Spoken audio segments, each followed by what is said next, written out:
உங்களுடைய வாழ்க்கையில தேவன் எதையும் நடப்பிக்க முடியும்.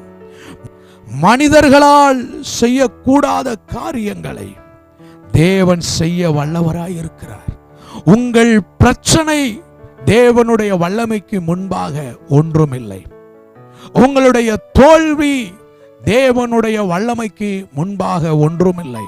உங்கள் வாழ்க்கையில இருக்கிற அவமானங்கள், நிந்தைகள், உங்கள் வாழ்க்கையில இருக்கிற நெருக்கங்கள், உங்களுடைய வாழ்க்கையில இருக்கிற தோல்விகள் தேவனுடைய வல்லமைக்கு முன்பாக ஒன்றுமில்லை.